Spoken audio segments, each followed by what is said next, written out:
My name is Joe Daubach. I'm the Special Events Director for the Sun Bowl Association and the Parade Chairman. What I'd like to talk to you about today is where we're standing at right now. This is one of many locations that the floats get disassembled from the year before. The ideas to come here, we put them down in plans, we draw them out, and we start building them in this warehouse. We currently have about 7 to 8 floats out of the 22 that are in the parade being built at this one location. As you can see all around me, construction is happening as we speak.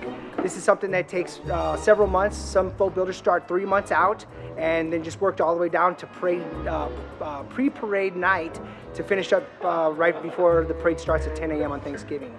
There's a lot of behind the scenes that people don't know that I would like to tell them about. One, this is not an event that just happens overnight. It takes a good year of planning. So as soon as the parade is done, we're already planning for the following year.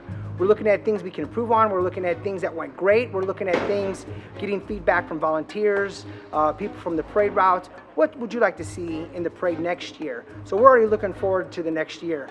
What people don't realize is that we use probably close to 600 to 1,000 volunteers to put on this parade. And I say volunteers because that's truly volunteers. For example, no one truly ever thinks about what it takes to clean up a parade route. Well, you got 250,000 people lining the parade route, starting from the night before all the way until 4 o'clock the next day. There's a lot of trash that accumulates. Thank goodness that we have the Church of Jesus Christ of Latter-day Saints. This is their community project for the year. So they actually coordinate about 450 to 500 volunteers that are stationed at certain blocks down the parade route. As soon as the parade ends at that location, they start cleaning it up. About an hour after the parade, you could not even tell that there was ever an event on Montana Avenue. And that says a lot about that organization, about how they take pride in leaving that parade route, how it was found when we started the parade. We have about 100 members that are on the parade committee that volunteer to help get all of the floats, the horse units, the bands, the JROTCs, specialty units in line. People just don't show up and get in line. It takes quite a bit, over 4 blocks, 1 block north and south of Montana, to line these folks up and put them in the right order. We do have to have them in the right order because it follows the parade script in which KTSM does broadcast that. So they're working off a script in which we give them, so it's very crucial that we put it in the same order that we give them the script to. It can be challenging at times, but we get it done, and thanks to our volunteers, it turns out great that day for the TV broadcast. A little bit about history of the First Light Federal Credit Union Sun Bowl Parade. This is the 79th year that we are hosting the parade here in El Paso. It started 79 years ago by the Downtown Lions Club, which they organized and put on the parade. Over the years, it has grown quite large compared to what it was back in the early, 1936, I guess it is. Over those 79 years, there's been several sponsors, but I tell you what, about 6 years ago, the parade was in dire need of a sponsor to keep this 79-year tradition alive. It is the largest attended community event, even in the region, with an average attendance of over 250,000 people, plus another 100,000 that watch it on TV, both in Mexico, New Mexico, and in the El Paso area. So it is a very large event. Well, we were very lucky, the Sun Bowl Association, to have First Light Federal Credit Union step up to the plate and not only just be the sponsor, but take the parade to the next level. They've done things such as bring in known costume characters that the kids love. Let's face it, this parade is about kids, it's about creating memories, long life lasting things that you can tell your kids, grandkids, and they've really taken that to the next level. Both bringing in Scooby-Doo and Shaggy, SpongeBob SquarePants, characters like that. And this year, our Grand Marshals being the 1966 Texas Western National Champions, that is phenomenal. Let's face it, when you talk about El Paso, and one thing that stands out in our history, and it's that championship team from 1966. And First Light they're bringing in as many players as we can. We're up to like 10 players that are coming in to ride in the parade as the Grand Marshals, which is phenomenal. I think the crowd's going to go crazy for those guys. Hi, my name is Pat Ortega. I work for First Light Federal Credit Union. I'm the project float leader, and I've been the project float leader since 2009. And I really enjoyed doing it. And I have Joe Daubach, who showed me how to use the tools, because I didn't know from the beginning how to use them.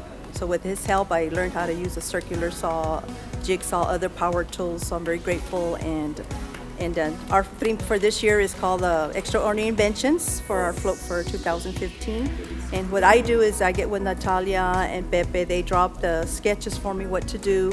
And once I see the sketch, then I go ahead and start creating what I want it to look like, and I like to use shiny stuff, glittery stuff, because I like my float to be outstanding, so that's what you'll see as we're building. And of course, I have volunteers that come out and help out. There's some that are knowledgeable, some that are creative, artistic, and I do get their ideas, because a lot of us have different minds and everything, and I'm the type that I have to visualize to see what I'm doing. I can't picture it unless I see it in paper, but I've got other people who have been volunteers with me. There's some that have been with me for about 2 or 3 years, so they know what the outlook is, what we need to do. And what I do is once I look at the picture, what I need to do, I said, okay, this is what we need. I like to use a lot of realistic materials and then building, but of course, the one we're doing a lot of building. It looks really neat because we're going from past, present, and future. Coming to the warehouse and joining all the other family that we call a family with the Sunbowl Association. Now we got management involved, so they'll know what it is to build the float from the beginning to the end. A lot of people just see it, how it's built, but they actually don't know what it takes. And like I said, it takes a lot of work and hours, so it's usually over about 500 hours total from all the volunteers that we get, whether it's employees, their family members, or even members that work at the credit union come out and help, even their brothers and sisters, and that's what really helped. And I show them what to do. A lot of them know how to use the power tool, which is good. I tell them what needs to be done, and we start measuring. If they don't know how, then I show them. And I believe in showing them one-on-one, like I was taught from Joe, how to do it, because this way, you get it done right the first time, and how to do the floral, which we'll be doing today. And then, of course, this year we're doing the extraordinary inventions, which, of course, kids, the younger generation don't know a lot about the past, how it was built, the first phone, for the first cell phone that came out, the truck that's going to be pulling the float, so each individual we're building, and it's going to be really neat. We're going to have the space shuttle, we're going to have the atom with it spinning the molecule, the old phonograph, and an old camera. So a lot of them are going to wonder, what is that? But they're going to be able to see what the items were back then in the older generation versus the younger generation. My name is Carl T. Murphy. I'm the president and CEO of First Light Federal Credit Union, and I started working with them October 2nd of 1984. Well, First Light Federal Credit Union has been involved in the community for a long time. Since I've been the CEO in 2003, we've had a pretty strong emphasis to give back to the community. And in 2004, as we were looking at a name change and looking at an activity to sponsor here in the local community, one of the options was the Sunbowl Parade. And we felt that it was a good opportunity to give back to the community, to sponsor a large event, and also to roll out our new name. The parade is a great event for the El Paso, Las Cruces communities. It has a long tradition, and as a credit union wanting to participate in the community and give back to the community, it's important for us to continue that sponsorship. We actually have staff that participates not only in building of the float, but also in participating in the parade, the day of the parade. But as they build the float, it creates some camaraderie and unity and teamwork, and then it also, they're able to see that during the parade and kind of see the results of their work. It's a great event for the El Paso and Las Cruces communities. There's a lot of tradition behind it. It's an opportunity for families and communities to come together and see this event and enjoy the event on Thanksgiving Day. And so it's important for us not only to sponsor but also participate as an event for the community, but also an event for all our families and the community to come together. My name is Bernie Olivas, and I'm the executive director of the Sunbowl Association. And I actually became associated with the association in 1983 as a volunteer, but actually took over as the executive director in September of 2001. Well, the Sunbowl Parade was actually started in 1935 by the Lions Club in El Paso, and they wanted to have a parade to go before the annual Sunbowl football games. I know that the Sunbowl Parade has improved tremendously since we've had First Light as a title sponsor, and I hope that First Light's branding has also increased by the fact that they do sponsor the Sunbowl Parade. And it's a tradition that goes on and on and on. Myself used to go to the parade when I was 4 and 5 years old, and here I am much older than that, and I still enjoy going to the parade. But I've talked to parents who said they've gone to the parade when they were kids, and now they have their kids at the parade. I think it's very important. And when you have something that lasts that long, I think it just becomes part of the family fabric that, hey, it's automatic. Hey, Thanksgiving, let's go to the parade. You know, it has been rated as the 6th best Thanksgiving Day parade in the country. And you know there are a lot of parades in the country. I can't tell you exactly how many there are, but we were ranked, one year we were ranked as high as 6th best parade nationally, which is great for El Paso. Again, it's great for the Sunbelt Association. I think it's great for First Light Federal Credit Union. And I think, again, everybody wins. My name is Natalia Flores, and I'm a marketing manager for First Light Federal Credit Union. I've been here for 9 years. Since I first started working here, they assigned the project to me, and it's been a true pleasure to work with all the staff from First Light and the Sunbelt Association, as well as all the volunteers that come together for the parade. We have been a part of sponsoring the parade since 2005. And we work together with the Sunbelt Association to invite a lot of the dignitaries, First Light members, specific guests that come to the International Museum of Art to view the parade. First Light also has a float that we build that is the leading float of the parade, and we have lead volunteers, specifically Pat Ortega, that has come through for us for the past 5-6 years to put the float together for First Light Federal Credit Union and gather a lot of volunteers in order to build the float.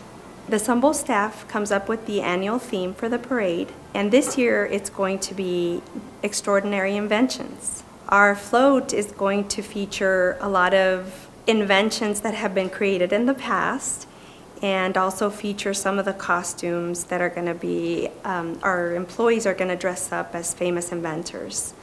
And so this gives an opportunity for a lot of the float builders to be creative and come up with a theme float according to what the parade theme is. I'd say one of the hardest things about planning for the following years to coming up with a theme that is both suitable for float building and yet fun for the kids and families to enjoy. It seems like it would be such an easy thing, but it really isn't. You have to pick a topic that is general enough that 22 float builders can come up with floats that are different from each other, but again, easy enough to put that thought to paper and in paper to actually wood and floral material. So it becomes quite difficult. And this year, Extraordinary Inventions is an absolute awesome theme. We've got a lot of different float builders with a lot of cool different inventions throughout time. So it's amazing what you'll find coming down the parade route, but now you get to see a little bit of what's underneath the floral. You kind of look at it and you go, what is that? But on parade morning, when you see that, you're like, hey, that was that phone I saw in that interview. It looks really cool. So float building is an amazing thing, and a lot of people don't understand it. It takes up to 3 months to build one float. You've got committees of 20, 30, 40 people that are volunteering their time 2, 3, 4, 5 nights a week after work for hours to making this happen.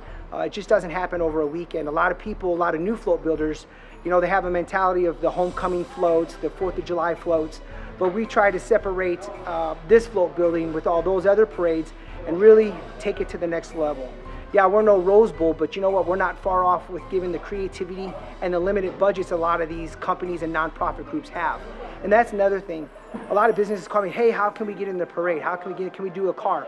Well, we have very high standards for the Thanksgiving Day parade. The Sun Bowl sets really high standards because we want to make it a very quality event on Thanksgiving Day. There's 250,000 plus people. If you want to get your business name out there, hey, the greatest thing is build an awesome float. And not only are 250,000 people going to see it, and 100,000 on TV are going to see your business name attached to a float that's going to be etched in their memory.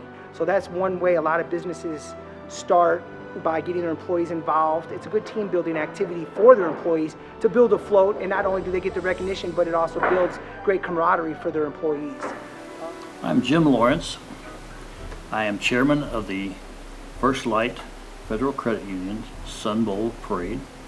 I've held that position for 8 years now, and I've been associated with the parade since 1970, so that is 45 years. The parade is very important to the El Paso community. It's perhaps the most important event that we have all year long. It's certainly the greatest attended presentation that we have all year long. Over 300,000 people come out to view this parade, and they come from El Paso, Juarez, and Las Cruces. It's a wonderful opportunity to come, and the weather is always nice, and we just have a great time, see a great parade. First Light Federal Credit Union is a great sponsor. They have sponsored the parade now. This will be their 11th year. And they're just a wonderful group of people to work with. They get very involved. They support the parade from start to finish, and it's just a wonderful, wonderful organization to work with. We appreciate First Light very much. My name is John Fury. I'm a past president of the El Paso Downtown Lions Club. About 79 years ago, our club started what has become known as the Sun Bowl or the Sun Carnival Parade. We did this in conjunction with two other service organizations. The parade has been in existence ever since. Our club has put a float in the parade every year since that time. We're presently preparing a float for this week. You can see it behind me. The theme for this year's parade is Great Inventions, and this float reflects the work and ideas of Leonardo da Vinci. And several of his ideas are incorporated in this, to include an airplane in the front. In the back, it doesn't look like a helicopter, but it was his idea of a helicopter. Also, his idea of a perpetual motion machine. And in the very back, there will be a model representing Mona Lisa, who will be sitting back there waiting for Leonardo to finish playing around with his inventions so that he could finish the portrait of her. I put a challenge to our 20 volunteers on our float building committee. We always try to do a little bit something different, a little something better year after year. Last year was the first time we actually had a 12-foot walking marshmallow man on the Ghostbuster float, which was really, really neat, and it was one of its first kind of actually making it appear like it was walking down Montana Street like it did in the movie Ghostbusters.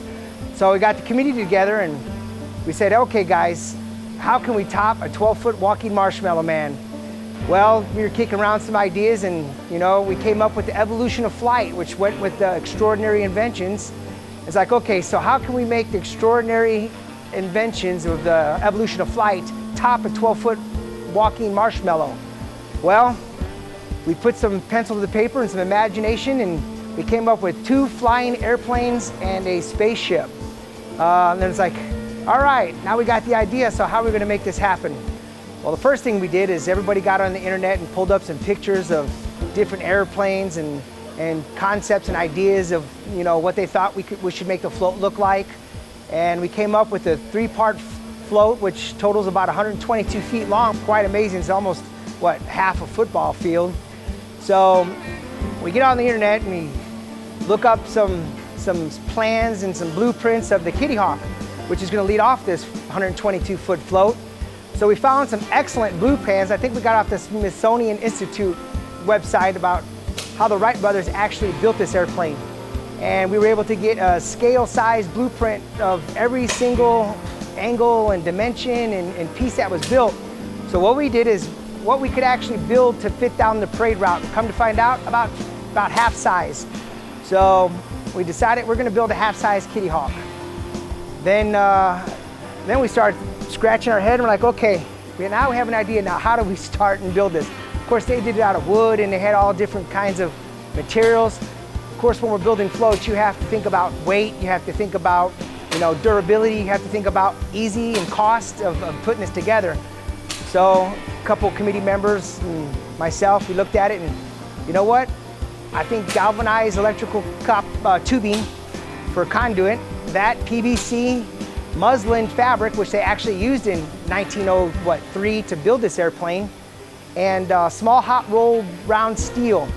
Actually, this airplane right here turns out to be fairly light. It might even be lighter than the actual Wright brothers airplane as we put it together, and it still gives us the opportunity to do some steel structural work to attach it to the tow vehicle, which is actually going to be on hydraulics to make this airplane fly up and down. It led us into the second part, which is the Spirit of St. Louis. Again, how are we going to build the Spirit of St. Louis replica and fit down the parade route? Again, we got back on the internet and found plans of how they built, how Lindbergh built the Spirit of St. Louis, and we got blueprints for it, and come to find out, hey, half size will fit just fine down the parade route. So again, we took that concept, we used the same materials and same idea of the Kitty Hawk, electrical conduit, PVC, a little bit of wood, and you start putting one pipe, put another pipe, all of a sudden you have a frame. And you just go from there and bang, there's the Spirit of St. Louis. It's all done. Take a look at it, you stand back, you know, hey, that's a pretty good job, you know. It took about 4 of us to put it together. You know, you look at what you can create just off of a piece of paper, you're kind of like, hey, maybe I could have built this back in, you know, 1950 when Charles Lindbergh did. And then you start thinking like, well, I don't know if it can actually fly, but it looks good, you know. You know, we all get a laugh at it. And so then we go to the part 3 with the spaceship. That one's a little bit more challenging. You know, building things out of conduit pipe and PVC you can cut and put it together with couplers and weld it. But the third part, the spaceship, becomes a tricky one. It's actually carved out of styrofoam. You really only get one shot. Once you cut it off, you can't really add it back unless you glue it, but then you gotta sand it again and fill it back into it. It becomes really a big challenge. So you gotta be very precise working with styrofoam. But in the long run, you know, it makes a very nice, professional looking product that'll look like the spaceship. And it's fun, it's just another avenue in which some of our volunteers have talents that never knew they had a talent. Last year, Vince, he's carving out this spaceship, never worked with styrofoam before in his life. Got a little taste of it with Slimer, and a little bit of taste with this Marshmallow Man, and now he's carving out the entire spaceship. So, you know, it's one of those things, you never know what you have in you until you get, you know, put to the test and the challenge, and a little bit of imagination and a little bit of hard work and having fun, and there's nothing anybody can do once you put your mind to it. So it's a lot of fun, you know, and I think going down the parade route and 250,000 people and a television audience of about another 100,000, when they see this, you know, and hopefully with this documentary, they'll get to understand truly what's behind the scenes, you know. A lot of people think you can do this in a weekend, but you know, this committee's been working at it for about 3.5 months. So it takes a lot of work, a lot of effort behind the scenes. But you know what, the end product and all the smiles and the memories that these little kids will have, you know, when they're telling their grandchildren and great-grandchildren, hey, I remember this evolution of flight one time, these airplanes, they were so lifelike, it was cool. And you know, their grandchildren get excited and something that they'll pass down to their children, and it goes on for generations. That, you know, that's what this is all about. And we're so happy that First Light was able to make it, you know, keep this tradition alive by taking over the sponsorship when we were in time of need of keeping this thing going. And the volunteers that put all their hard work and their blood, sweat, and tears truly behind here to make this happen. And kids, you're gonna love it. Stay tuned. The thing that drives us is just to have basically a blank palette and then see the finished product and know that a group of us put that thing together and made it what it is, whether it's Vince doing the styrofoam, my wife Kim doing the decorating, the Joe designing. It's just, we all come together, we all work as a great team. It's like a big family, you know. And like with any family, there are sibling rivalries, so it's to see what we can do.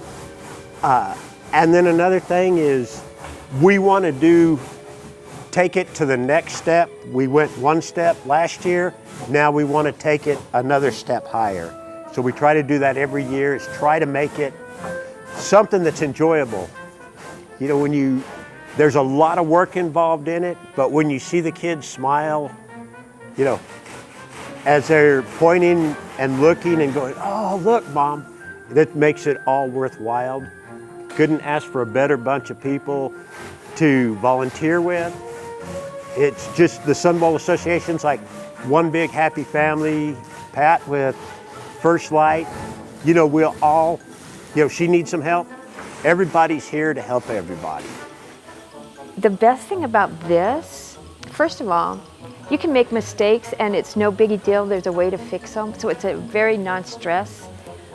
But the best part is when you go the day of the parade and the streets are empty and you have all these floats and they just fill up and the people, you just hear them ooh and ah as you, I have the opportunity to go down the parade route with the unit that my dad used to do. So I hear a lot of the crowd and the ooh and the ah and the tradition of the family in El Paso. And when you volunteer, you make new friends. You get out of your environment. You do stuff you'd never think you would do before, you know. My very first year, I couldn't wait to get my hands on the staple gun. I just kept eyeing it. I just kept on wanting to grab it and use it. And finally, when I was able to, I just went staple crazy. I went everywhere with it, and it was so much fun. It's very important to get involved because once the adults can no longer do it, because even then now they're having a hard time lifting things, we should be there to help them lift. Or we should be there to help them crawl under the floats.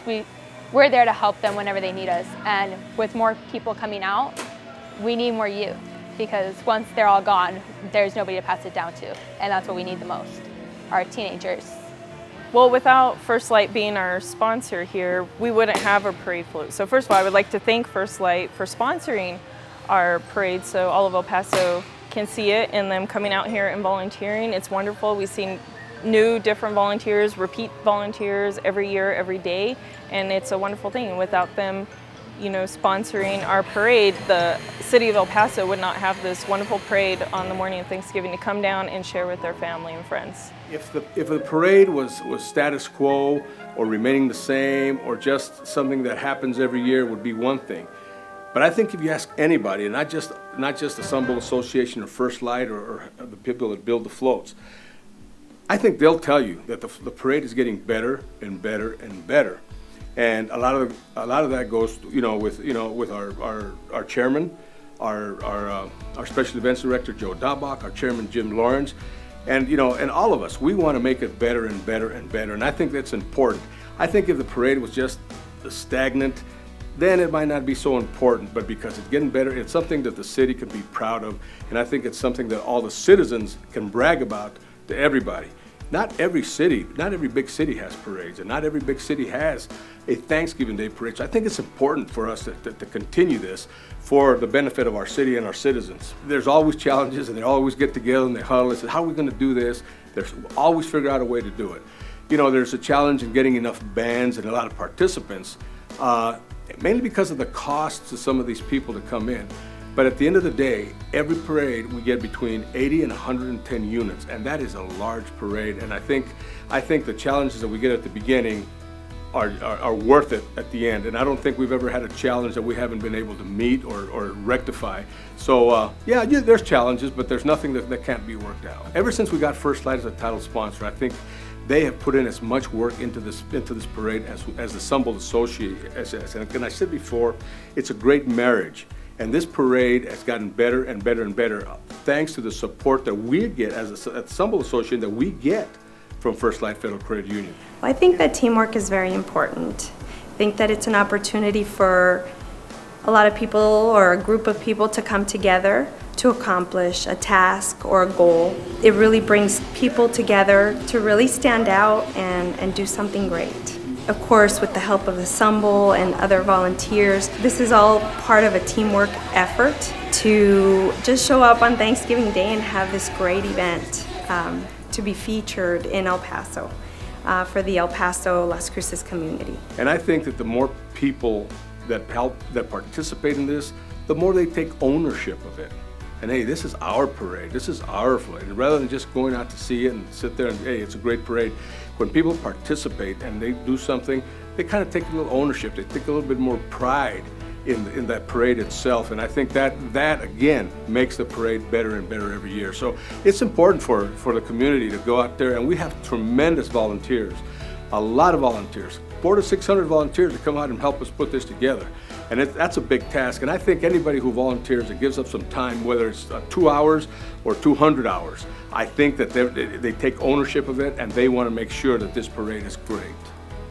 And then the volunteers, like I said, they're all from either employees or spouses or friends or even our members that come out and help. And then actually after the float has begun and ended, is usually about over 500 hours total that we use for each year that we've built the float. Everybody working together is the importance, and our key volunteers are, just those main people that you can always go to, and they're always here to lend a helping hand, and they're always just there for you, and I think that's very important to have those people here.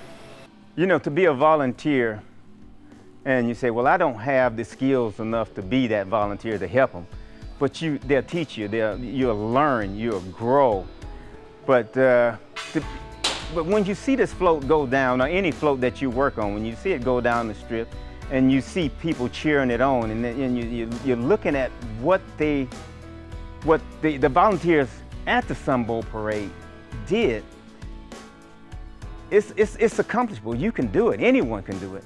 One thing my dad said years ago was, you know, when you leave this earth, the only thing you've left is what you've taught somebody.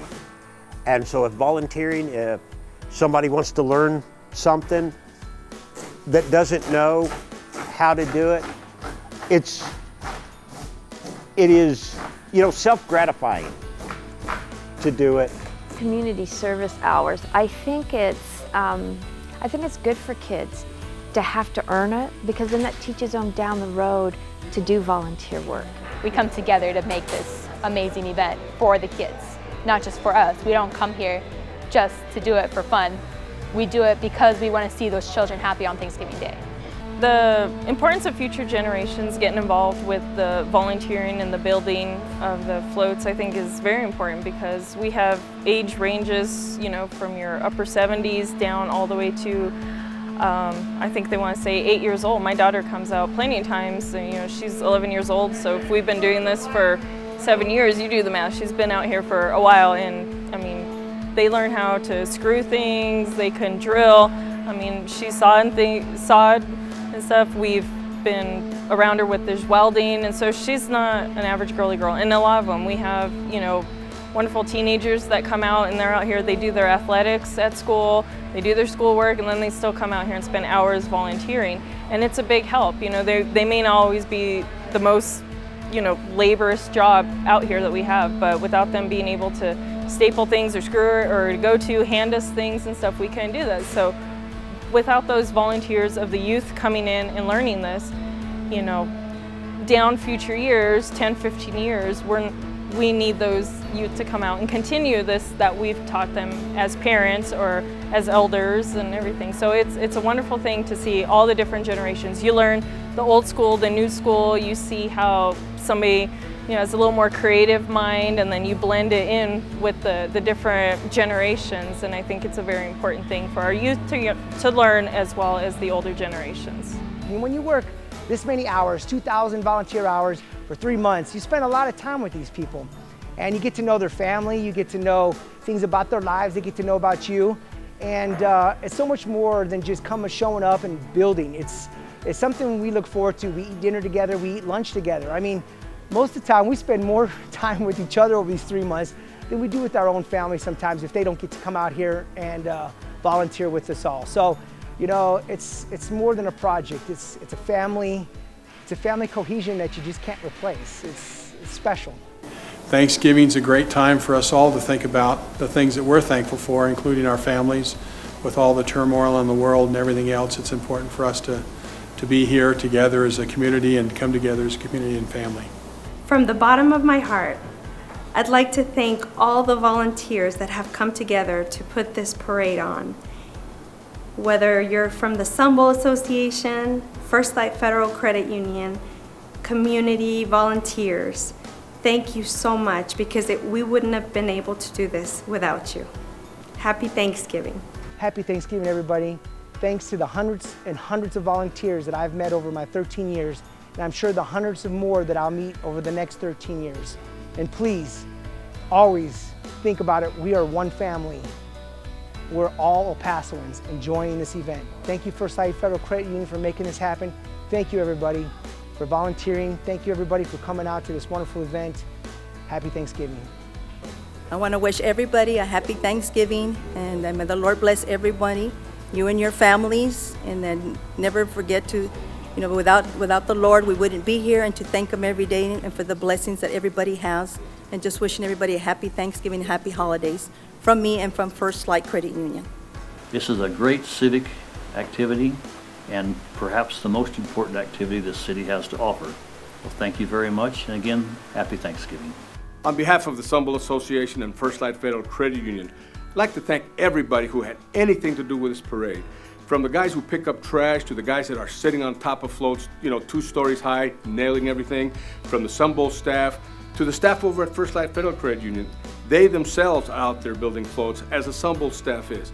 But we have so many people on parade day getting there at 4 o'clock in the morning, making sure that everything is in order, making sure that the procession is in right order. It is a tremendous undertaking, and again, on behalf of the Sun Bowl Association, we couldn't do it by ourselves.